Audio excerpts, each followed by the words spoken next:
하나님께서 애굽에서 노예 생활하던 이스라엘 백성들을 출애굽시켜 주셨습니다. 모세를 보내어서 그 백성들을 애굽에서 광야로 꺼내 주셨죠. 하나님의 이스라엘 백성들은 그런 하나님의 크신 능력과 은혜로 말미암아 해방을 경험했고 구원을 경험했습니다. 그런데 여기서 정말 중요한 것은 출애굽의 목적입니다. 왜 하나님께서 이스라엘 백성들을 애굽에서 꺼내 주셨을까 하는 문제죠. 애굽에서 혹독한 노예 생활을 하는 이스라엘 백성들이 너무 불쌍하니까 그 고통을 덜어주시기 위함이 출애굽의 목적이었을까요? 물론 그것도 출애굽 이후에 포함되기는 하겠지만 출애굽의 최종 목적은 아닙니다. 그러면 출애굽의 최종 목적이 뭘까요? 이스라엘 백성을 애굽에서 꺼내어서 결국 어디로 집어넣기 위해서? 가나안 땅으로 집어넣기 위해서 꺼내신 거예요. 단순히 불쌍해서, 단순히 애굽에서 탈출이 목적이 아니라 가나안 땅에 집어넣으시려고 꺼내신 거예요. 그것을 위해서 애굽에 있었던 노예 생활하던 이스라엘 백성들을 광야로 인도하신 것입니다. 그러니까 광야라는 곳은 가나안 땅을 향해 가는 중간 경유지이지 최종 목적지가 아닙니다.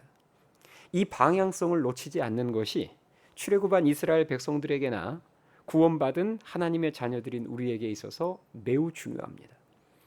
신앙에 있어서, 인생에 있어서 정말 중요한 것이 이 바른 방향성이에요. 하나님이 나를 애굽에서 꺼내신 이유는 결국 광야를 거쳐서 어디로 가게 하시기 위해서? 가나안 땅으로 가게 하시기 위함이다. 이 방향성을 놓치지 않는 게 우리 크리스천들의 삶에 있어서, 신앙에 있어서 가장 중요합니다. 자, 우리가 출애굽한 이스라엘 백성들 입장에서 한번 생각해 봅시다. 이들은 무조건 어디를 바라보면서 전진해야 될 사람이죠? 자, 출애굽한 이스라엘 백성들 입장에서 이들은 무조건 어디를 바라보면서 전진해야 될 사람들이에요. 가나안 땅을 바라보고 전진해야 될 사람들입니다. 그것이 그들을 애굽에서 꺼낸 하나님의 목적인데 그 결과가 너무 충격적이에요. 200만 명이 넘는 그 출애굽한 이스라엘 백성들 중에서 가나안 땅에 들어간 사람은 단 2사람뿐이었습니다. 여호수아와 갈렙. 그러니까 그 출애굽의 목적에 부합한 삶을 살았던 사람은 여호수아와 갈렙 2사람밖에 없었다는 거예요. 나머지 백성들은 전부 잘못된 방향성을 가지고 광야에서 방황하다가 약속의 땅을 밟지 못했습니다. 왜 그랬을까요? 왜 이스라엘 백성들은 가나안 땅 못 들어갔을까요? 거기를 바라보면서 결국 거기로 가야 될 사람들인데 가나안 땅 들어가는 것이 하나님의 뜻이라는 것을 몰라서 그랬을까요? 아니죠. 이스라엘 백성들은 모세를 통해서 하나님의 뜻을 알고 있었습니다. 우리를 가나안 땅으로 인도하는 것이 하나님의 뜻이라는 것을 이스라엘 백성들이 알고 있었어요. 다만 그 하나님의 뜻이 자기들의 마음에 들지 않았을 뿐입니다. 그래서 가나안 땅 들어가기를 거부했습니다. 그러니까 정확하게 말하자면 이스라엘 백성들은 가나안 땅에 정말 들어가고자 했는데 능력이 안 돼서 못 들어갔던 게 아니라 안 들어갔던 거예요. 들어갈 뜻 자체가 없었던 것입니다. 그 장면이 바로 오늘 본문 말씀인 이 민수기 14장에 나옵니다. 12종 탐꾼 사건이죠. 유명한. 자, 그렇다면 이스라엘 백성들은 왜 약속의 땅인 가나안 땅에 들어갈 마음이 없었을까요? 가나안 땅은 전쟁을 통해서 얻을 수 있는 땅이었기 때문입니다. 아시다시피 광야는 전쟁이 거의 없는 곳이에요.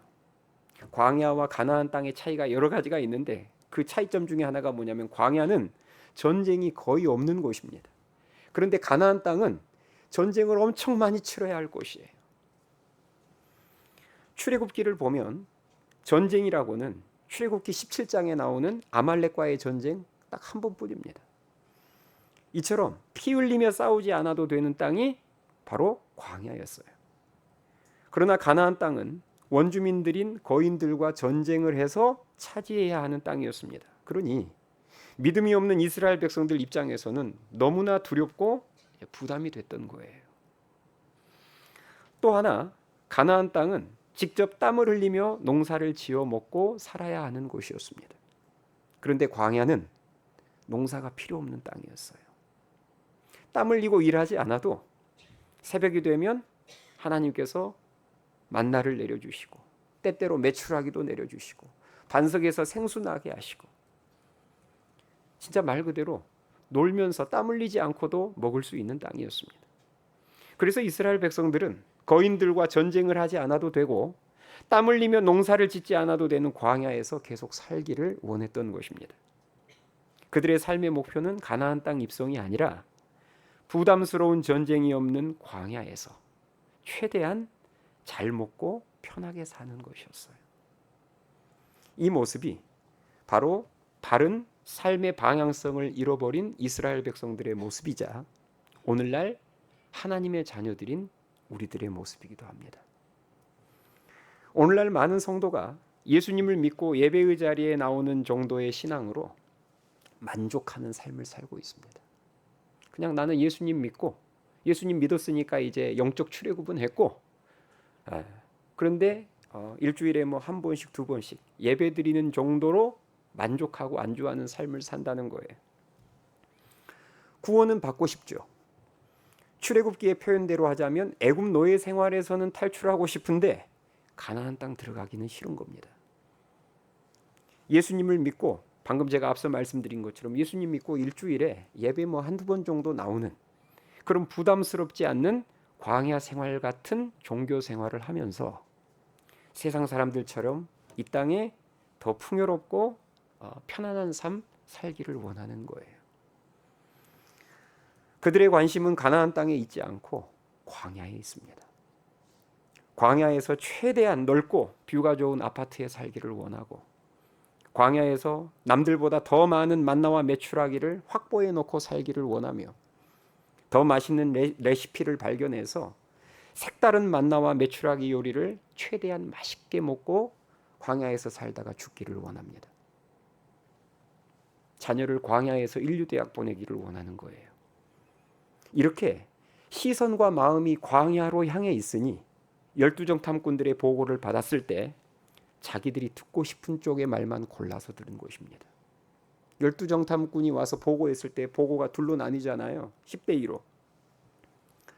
10명의 정탐꾼은 가나안 땅에 대해서 부정적인 보고를 했고, 여호수아와 갈렙 두 사람은 가나안 땅에 대해서 긍정적인 보고를 하면서 하나님이 기뻐하시고 함께 하시면 우리가 능히 그 원주민들, 거인들을 물리치고 그 땅을 차지할 수 있다고 보고했는데, 이스라엘 백성들은 자기들이 원하는 말만 골라서 들었습니다.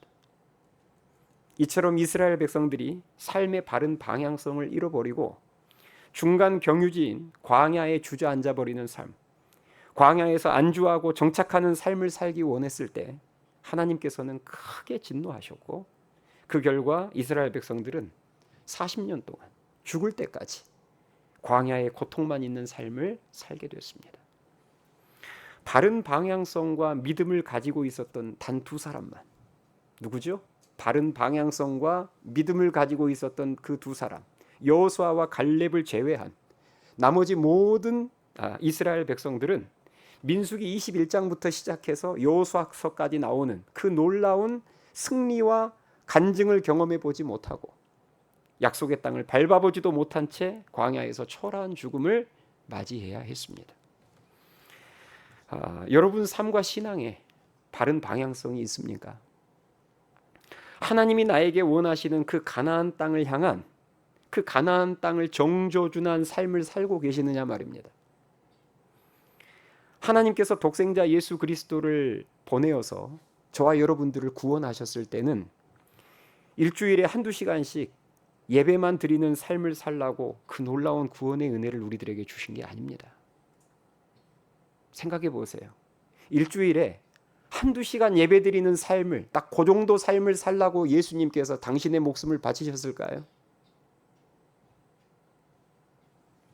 하나님께서 우리에게 독생자 예수 그리스도를 내어주셨을 때는, 그 엄청난 대가를 치르셨을 때는 광야에서 적당히 주저앉고 안주하는 삶을 살아라고 그 대가를 치러주신 게 아니라 가나안 땅으로 인도하시기 위해서.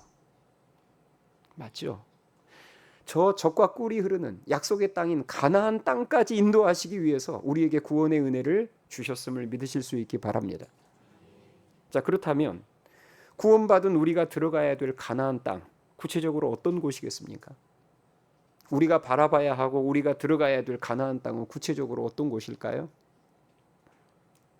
거룩의 자리이고 사명의 자리인 줄 믿습니다.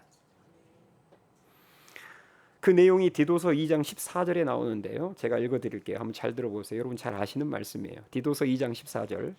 그가 우리를 대신하여 자신을 주심은, 이 그는 예수님을 의미하죠. 예수님이 우리를 대신하여 자신을 주심은 모든 불법에서 우리를 속량하시고 우리를 깨끗하게 하사 선한 일을 열심히 하는 자기 백성이 되게 하려 하심이라. 아멘.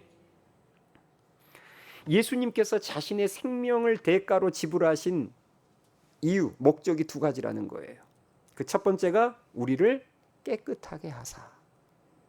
이 말을 좀 더 이해하기 쉬운 다른 표현을 쓰자면 마귀 닮았던 우리를 이제는 하나님 닮은 자녀로 만드시기 위해서 자신의 생명을 대가로 지불하셨다는 거예요.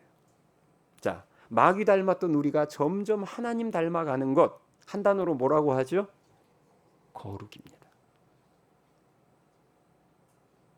점도 티도 흠도 없는 하나님 닮은 그 자녀 만드시기 위해서 그 자녀를 그 거룩의 자리로 인도하시려고, 그 거룩이라는 가나안 땅까지 집어넣으시려고 예수님이 당신의 생명을 주셨다는 거예요.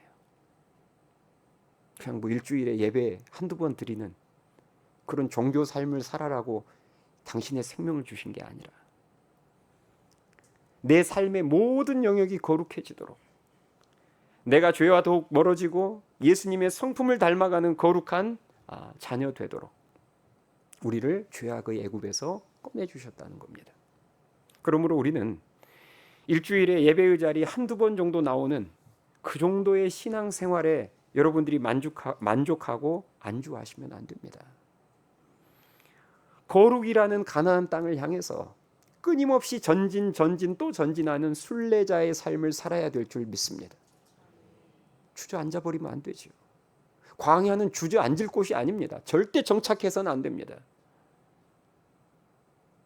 그 거룩의 땅을 향해서 계속해서 전진해서 나가야 될 곳이에요.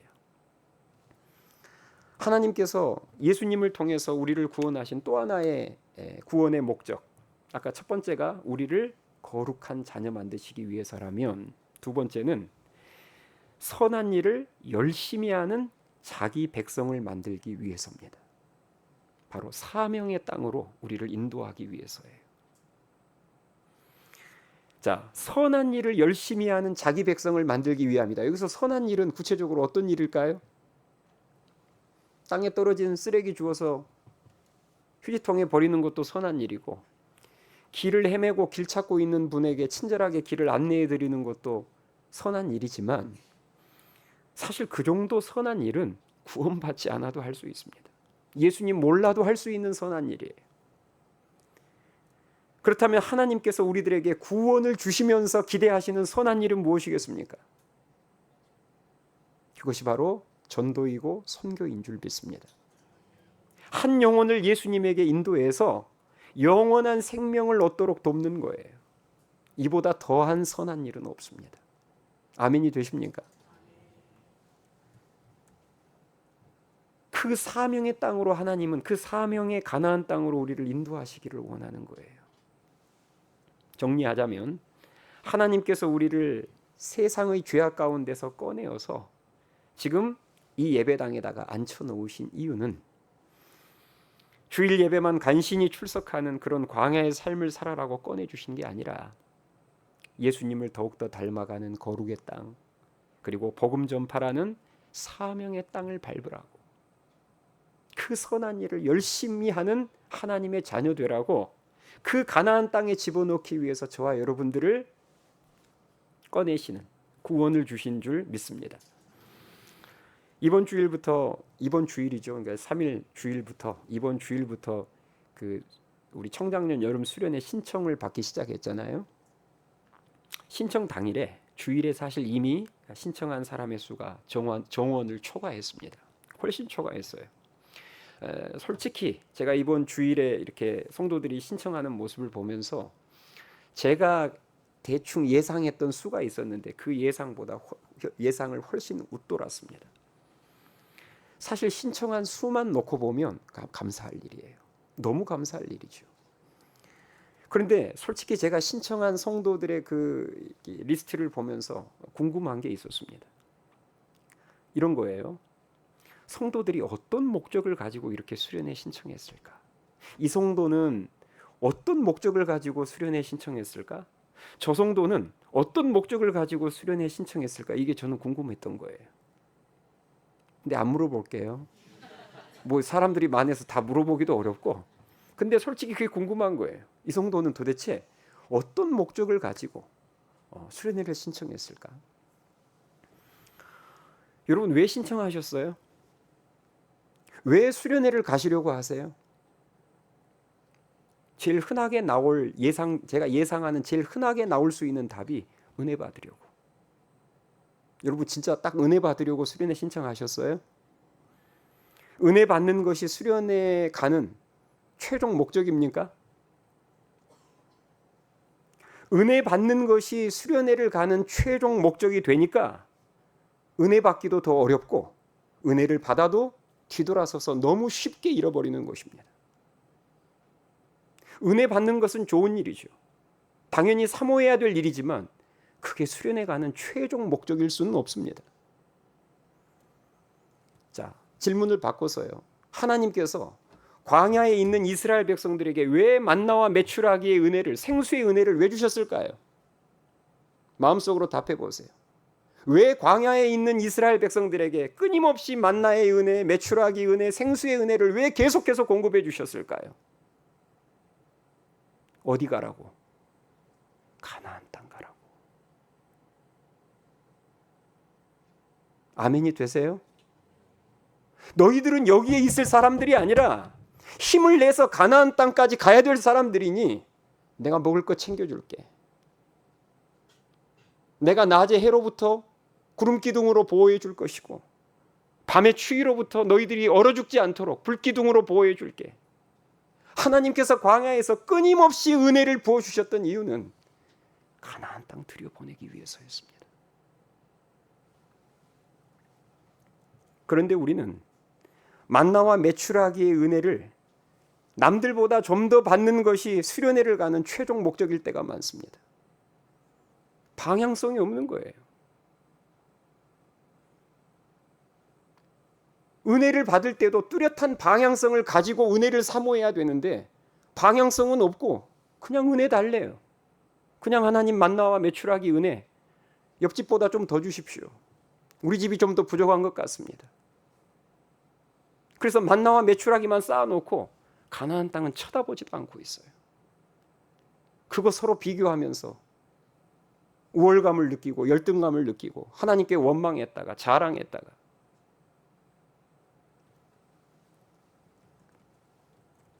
수련회를 앞두고 두 성도를 한번 비교해 봅시다. 둘 다 수련회 신청했어요. 수련회 앞두고 한 성도는 하나님 이번 수련회를 통해서 저에게 큰 은혜를 주십시오. 어떤 분명한 목적도 방향성도 없이 그냥 하나님 이번 수련회를 통해서 제게 큰 은혜를 주십시오. 이렇게 구하는 성도와 두 번째 하나님 저는 하나님의 영광과 하나님의 나라의 확장을 위해서 더 귀하게 쓰임을 받고 싶습니다. 그래서 저는 더 거룩해져야 될 사람이오니 이번 수련회를 통해서 제게 그 은혜를 주십시오. 똑같이 은혜를 구하지만 한 사람은 목적이 불분명해요. 그냥 은혜를 달래요. 그런데 한 사람은 뚜렷한 방향성을 가지고 정확한 목적을 가지고 은혜를 구하고 있습니다. 여러분이 하나님이라면 누구에게 은혜를 더 부어주실까요? 둘에게 똑같이 100이라는 은혜가 수련회를 통해서 주어졌을 때 누구의 은혜가 훨씬 더 오래 갈까요?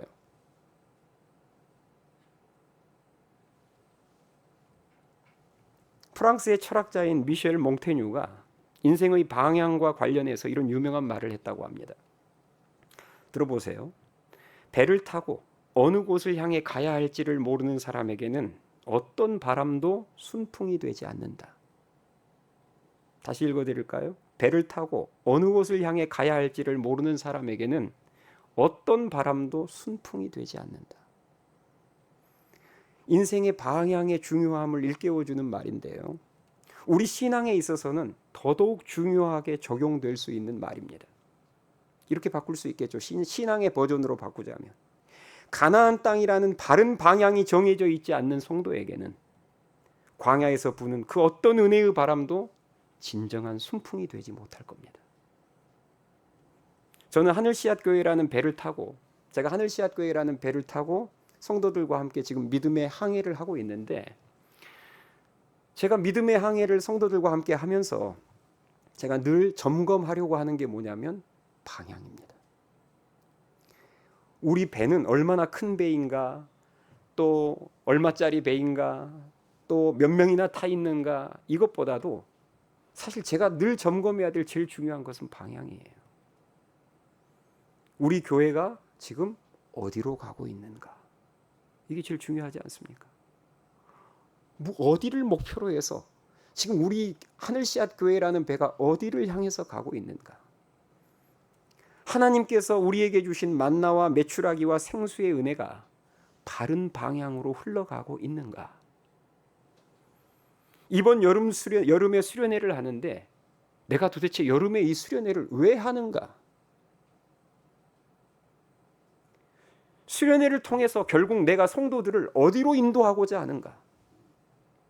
이 방향성을 놓치지 않는 게 목회에 있어서도 매우 중요합니다. 여러분은 오늘 이 예배를 통해서 이 질문 앞에 서야 합니다. 영적 출애굽을 한 나는 가나안 땅에 들어갈 마음이 진짜 있는가? 스스로에게 물어보세요.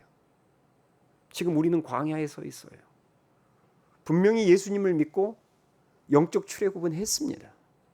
그러면 지금 광야에 있는 나에게 진짜 가나안 땅에 들어가고자 하는 마음이 있는가? 물어보셔야죠.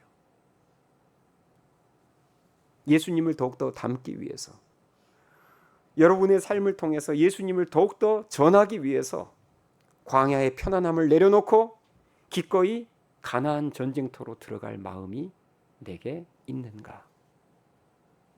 돌아봐야죠. 이 마음이 없다면 이 마음부터 구해야 될 줄 믿습니다. 구원받은 나의 시선이 화려한 애굽이 아닌, 편안한 광야가 아닌 하나님이 허락하신 그 표대가 굽혀 있는 저 가나안 땅을 향해 우리들의 마음과 시선이 저 가나안 땅을 향하게 해달라고 기도해야 되지 않을까요? 화려한 애굽을 쳐다보셔도 안 되고, 편안한 광야에 여러분들이 눌러 앉아도 안 되고, 우리들의 마음과 시선은 항상 가나안 땅으로 향해 있어야 합니다. 요셉 아시죠? 애굽 총리였던 요셉. 요셉은 인생 대부분을 어디서 살았죠? 요셉이 가나안 땅에서 살았어요? 애굽에서 살았어요? 인생 대부분을. 애굽이잖아요. 뭐 10대 중반, 17세 정도까지인가 약속의 땅에 살고, 그 이후로는 죽을 때까지 110세까지 다 애굽에서 살았습니다. 인생 대부분을 애굽에서 살았어요. 인생 대부분을 애굽에서 살았지만 항상 요셉의 마음과 시선은 어디로 향해 있었을까요? 가나안 땅으로 향해 있었습니다. 그래서 나중에 애굽에서 죽을 때, 요셉이 죽을 때 그가 남긴 간절한 유언은 나중에 이스라엘 백성들이 하나님의 약속대로 가나안 땅에 입성할 때 자신의 뼈를, 자신의 유고를 어디로 옮겨달라? 가나안 땅으로 옮겨달라는 것이었습니다.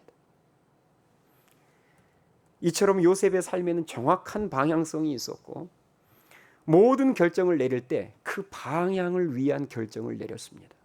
요셉이 그랬어요. 심지어는 유언까지도요. 전부 항상 그가 바라보고 있던 그 방향을 위한 결정이자 방향을 위한 유언이었어요. 그런데 오늘날 하나님의 자녀인 우리는 가나안 땅에 대한 방향성을 잃어버렸습니다. 우리 작년 성도들 중에서는 이런 성도들이 꽤 있어요. 과거 학창 시절에 정말 주님을 향해서 뜨거웠을 때가 있었던 그런 작년 성도들이 있거든요. 내 삶을 주님께 드리겠다라고 눈물로 기도하며 헌신했을 때가 있었는데, 대학 입시를 준비하면서부터, 믿음이 없는 사람과 교제하고 결혼하고 나서부터, 교회에서 어떤 일로 시험 든 후부터 그 가나안 땅에 대한 소망과 방향 감각을 잃어버린 거예요. 그렇게 광야에 안주하며 살다 보니까 어느새 너무 많은 세월이 지나버렸고, 이제는 어떤 변화와 시도 자체가 두려운 나이가 돼버린 거예요. 그래서 애굽도 아니고 가나안 땅도 아닌 광야에서 진정한 신앙의 풍성함을 경험하지도 못한 채 오직 광야의 의식주 문제만 가지고 평생을 씨름하고 원망하다가 초라하게 생을 마감하는 그런 인생들이 많습니다. 바라기는 오늘 이 예배를 통해서 가나안 땅에 들어가고자 하는 마음, 그 크리스천의 바른 방향 감각을 회복하는 역사가 있게 되기를 주님의 이름으로 축원합니다.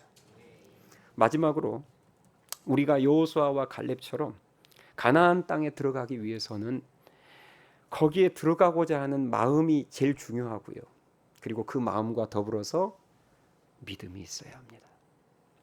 오늘 본문에 나오는 여호수아와 갈렙의 모습을 보면요, 두 가지가 확실하게 준비되어 있음을 알 수 있습니다. 오늘 저와 여러분이 읽었던 본문이 여호수아와 갈렙이 정탐하고 와서 백성들을 향해서, 모세와 백성들을 향해서 긍정적인 보고를 하는 장면이에요. 그런데 이 본문에 나오는 여호수아와 갈렙의 모습을 보면 두 가지가 확실하게 준비되어 있음을 확인할 수 있습니다. 첫 번째는 가나안 땅을 향한 방향성이에요. 이 두 사람은 가나안 땅을 향한 방향성이 분명하게 준비되어 있던 사람들입니다. 그러니까 어떻게 해서든지 그 땅을 빨리 밟아보고 싶고 들어가고 싶은 거예요. 뜻이 있으니까 길이 보이는 거죠. 두 번째, 그 바른 방향성과 더불어서 그 가나안 땅에 들어갔을 때 거인들을 물리치고 가나안 땅을 차지할 수 있는 믿음이 준비되어 있었습니다. 바른 방향성과 그리고 믿음, 이 두 가지가 준비되어 있는 모습을 오늘 본문에 나오는 여호수아와 갈렙이 우리에게 보여주고 있어요. 그래서 이스라엘 백성들에게 정탐 보고를 할 때 담대하게 승리를 확신하며 가나안 땅으로 들어가자고 그렇게 외쳤던 것입니다. 이 믿음이 없잖아요. 그러면 가나안 땅은 그저 부담의 땅이자, 큰 부담의 땅이자 두려움의 땅일 뿐이에요. 맞죠? 이 믿음이 준비되어 있지 않으면 하나님께서 아무리 가나안 땅이 좋다 말씀을 하셔도 이 믿음이 준비되어 있지 않으면 가나안 땅은 그냥 부담 가득한 땅, 그리고 두려운 땅일 뿐입니다.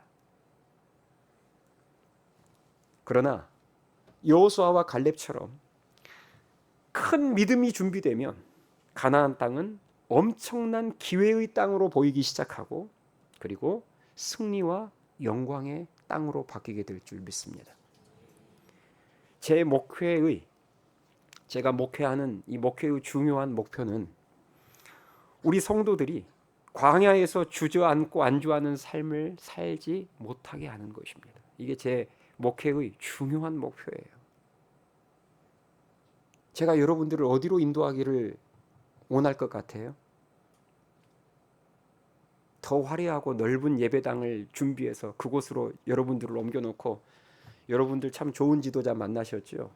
저를 만나서 이렇게 멋진 예배당에서 여러분 예배 드리는 겁니다. 여기가 우리의 가나안 땅입니다. 제 목표가 그런 걸 것 같습니까? 그런 거였다면 이미 상가 탈출했을 거예요. 제 목회의 굉장히 중요한, 가장 중요한 목표는 우리 성도들이 광야에서 안주하지 않게 하는 거, 광야에서 주저앉지 않게 하는 거, 함께 가나안 땅을 바라보고, 나 혼자만 가나안 땅을 바라보는 게 아니라 함께 가나안 땅을 바라보는 것이고, 우리 성도들의 믿음을 성장시켜서 그 멋진 약속의 땅을 함께 정복해 나가는 것입니다. 그런 목표가 없다면, 제게 그런 목회의 목표가 없다면 제가 뭐하러 몸부림치면서 수련회를 왜 할까요, 여러분? 이번에 뭐 남자 청량년 수련회 1박 2일, 여러분 솔직히 쉽지 않습니다. 제가 그거 수련회 인도하고 3박 4일, 해마다 3박 4일 수련회 인도한다고 해서 여러분이 직장에서 받는 뭐 근무 시간 외의 수당 같은 거 저는 아예 없습니다. 제가 수련회를 인도해야 될 의무가 없어요, 여러분. 그거 안 한다고 해서 저한테 돌 던질 사람도 없고요. 여름 수련회 안 하는 교회들도 수두룩하고요. 제가 왜 이렇게 몸부림치면서 수련회를 할 것 같습니까? 광야에서 이미 텐트가 아니라 광야에서 이미 집 짓고 주저앉아 버린 성도들을 어떻게 해서든지 흔들어 깨워서 당신이 있어야 될 곳은 이곳이 아니라 저와 함께 저 가나안 땅으로 가셔야 합니다. 우리가 믿음만 준비되면 저 가나안 땅은 엄청난 기회의 땅이고 놀라운 승리와 간증과 영광이 있는 땅입니다. 우리 같이 맛보지 않으실래요? 그것 때문에 여러분 몸부림치면서 수련회하고 단기 선교하고 새벽기도 2번씩 하고 뭐 몸부림치면서 그렇게 하는 거예요.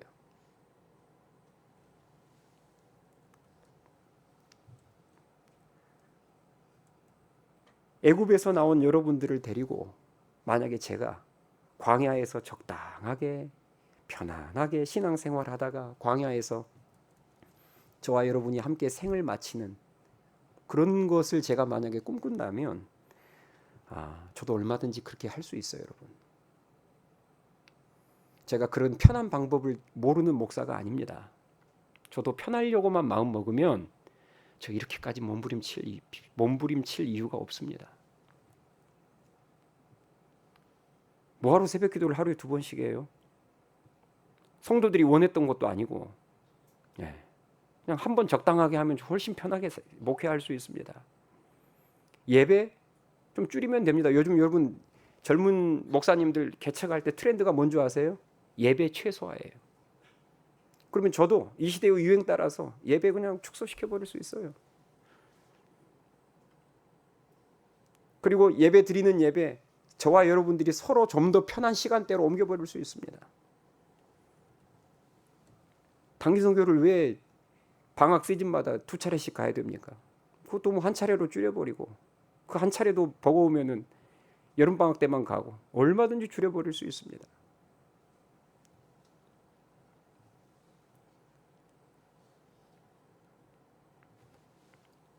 여러분 저도 그렇게 편하게 목회하는 방법 알아요.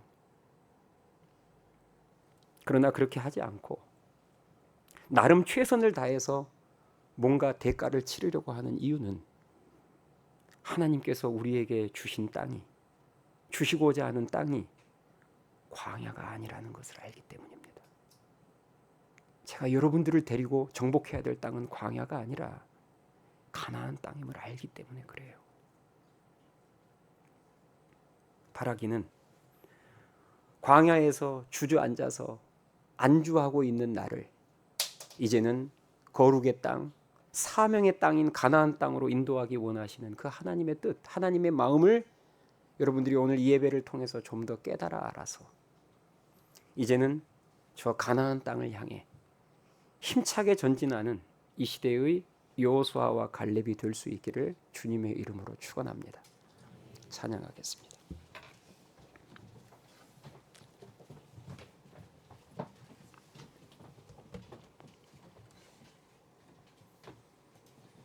주신 말씀을 생각하면서 믿음이 없이는 찬양합시다.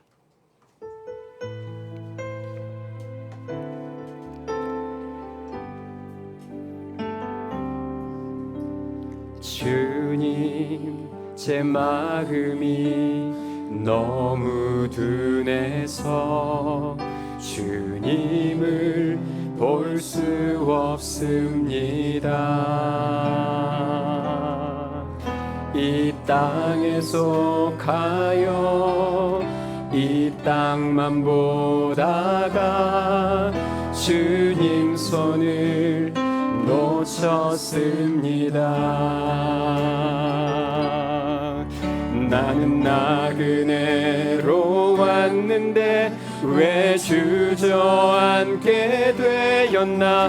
나는 정직이인데 언제부터 내 삶의 주인이 되어버렸나. 믿음이 없이는 기쁘시게 못하나니 고된 수고도 다 헛될 뿐이라. 믿음이 없어서 무너진 삶의 모든 자리에 다시 주님을 기다립니다. 처음부터 다시 고백합니다. 주님, 제 마음이 너무 둔해서 주님을 볼 수 없습니다. 이 땅에 속하여 이 땅만 보다가 주님 손을 놓쳤습니다. 우리 처음부터 다시 고백합니다. 주님, 제 마음이 너무 둔해서, 제 마음이 너무 둔해서 주님을 볼 수 없습니다. 이 땅에 속하여 이 땅만 보다가 주님 손을 놓쳤습니다. 나는 나그네로 왔는데 왜 주저앉게 되었나. 나는 정직이인데 언제부터 내 삶의 주인이 되어버렸나.